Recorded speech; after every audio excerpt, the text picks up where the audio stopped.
Nima uchun farzand tug'ilganda, raddomda onaning qornidan farzand dunyoga kelishligi bilan taroziga qo'yib tortiladi.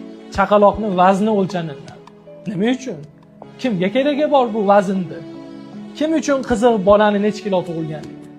Buni bir ahamiyatli talabi bor ekan. Eskilarimizdan qo'ygan go'zal an'ana bor ekanki, buni ayoli homilador bo'lgan, shunaqangi bir oilalar eshitsa qani. Qaysi bir ayolki tug'sa farzandini kilosi o'lchanadi.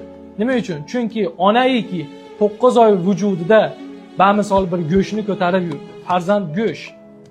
U necha kilo tug'ilishligiga qarab 3 kilo bo'ladimi, 2,5 kilo bo'ladimi?